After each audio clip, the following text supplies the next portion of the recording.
हर वर्ष मकर संक्रांति का पर्व आता है और इस समय से सूर्य दक्षिणायन से उत्तरायण होने लगता है। क्या हर वर्ष हमारा मन भी दक्षिणायन से उत्तरायण होता है? जब सूर्य दक्षिणायन से उत्तरायण की ओर बढ़ता है तो हमें सिखाता है कि हमारा जीवन ही अंधकार से प्रकाश की ओर बढ़ना है। सूर्य का उत्तरायण होना केवल एक खगोलीय परिवर्तन नहीं होता, यह हमारे आशा का भी परिवर्तन होता है। उत्तरायण का क्या अर्थ होता है? उत्तरायण का अर्थ होता है अंधकार से प्रकाश की ओर, ठहराव से प्रगति की ओर, निराशा से आशा की ओर और नीचे से ऊपर की ओर उठने का संकल्प लेना। लेकिन हम मनुष्य क्या करते हैं? हम बीते हुए कल में अटके रहते हैं, उलझे रहते हैं, कभी अपनी गलतियों में, कभी अपनी असफलताओं में, या कभी उन शब्दों में जो किसी ने हमें परेशान करने के लिए कह दिए थे। प्रकृति भी हमें यही सिखाती है कि आगे बढ़ना ही कर्म है, लेकिन फिर भी हम पीछे ही देखते रहते हैं। उत्तरायण का अर्थ है इन सब बोझों को धीरे धीरे छोड़ देना, आगे बढ़ जाना। नमस्कार, मैं हूँ Manjari Verma. Welcome to journey to shine.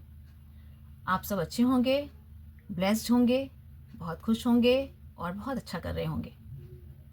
तो चलिए, आज जिस विषय पे मैं बात कर रही हूँ उस विषय का नाम है मन का उत्तरायण। जीवन में कुछ क्षण ऐसे आते हैं जब हमें लगता है कि सब कुछ रुक गया है, प्रयास बेकार है और चारों तरफ अंधेरा ही अंधेरा है। जब सूर्य अपनी दिशा बदलता है, दक्षिणायन से उत्तरायण होता है, तो समय में परिवर्तन होता है, मौसम में परिवर्तन होता है और मौसम हमें ये बताते हैं, स्थितियाँ हमें बताती हैं कि कोई भी चीज़, कोई भी समय चिरस्थायी नहीं रहता। चेंजेस चाहे मौसम का हो, चाहे आपकी परिस्थितियों का। प्रकृति हमें यह संदेश देती है कि जब प्रकृति अपने समय से काम करती है तो हमें भी रुकना नहीं चाहिए, चलते रहना चाहिए, हमें अपना काम करते रहना चाहिए। जो थक चुके हैं, हार चुके हैं, निराश हो चुके हैं, प्रकृति उनको संकेत देती है कि रुको नहीं, थको नहीं, क्योंकि समय बदल रहा है। दिन दिन बड़े हो रहे हैं, रात छोटी हो रही है। जिस प्रकार सूर्य अपनी चाल बदलकर उत्तरायण होता है, उसी प्रकार हमें भी अपने जीवन की सोच और लक्ष्य को दिशा देनी चाहिए। अंधकार कितना भी गहरा क्यों न हो, प्रकाश का आगमन तो होता ही है। आवश्यकता इस बात की होती है कि धैर्य और आत्मविश्वास बनाए रखना चाहिए। असफलता से इतना घबरा जाते हैं कि वो हार मानने लगते हैं। गिर जाना असफलता नहीं है, लेकिन गिर कर उठने का साहस न दिखाना सबसे बड़ी हार होती है।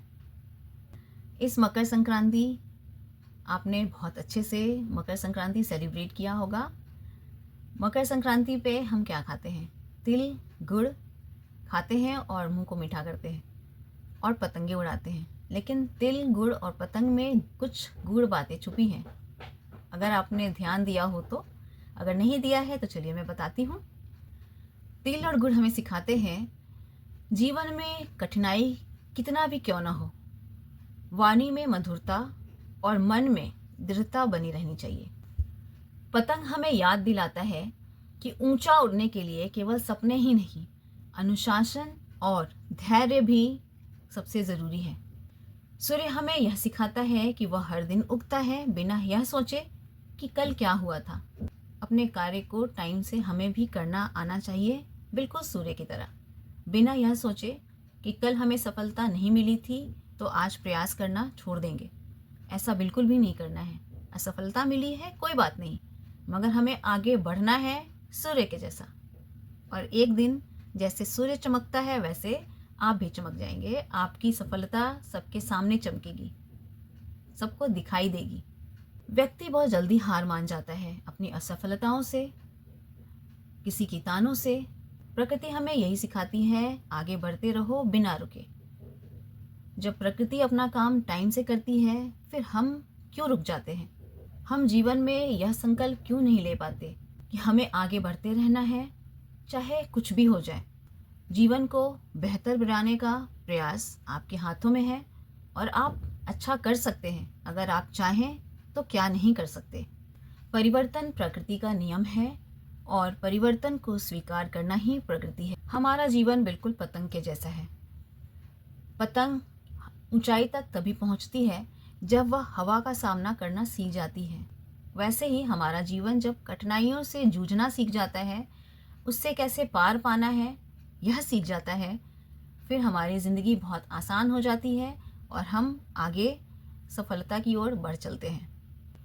जब मन में विश्वास होता है तो परिस्थितियाँ भी झुकने लगती हैं, हमारी ज़िंदगी अनुकूलन की तरफ बढ़ने लगती है और सब कुछ बहुत आसान होने लगता है।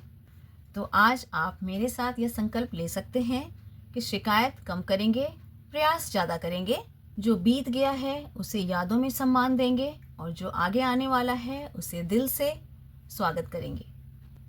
इन्हीं अच्छे विचारों के साथ आप सब खुश रहें, मस्त रहें, स्वस्थ रहें और मेरे वीडियो को ज़रूर पसंद करें। अगर आपको मेरा वीडियो अच्छा लगा है तो मेरे वीडियो को लाइक करें और सब्सक्राइब कर दें। जल्दी ही मिलती हूँ अपने नेक्स्ट वीडियो में, तब तक के लिए बाय। Thanks for watching.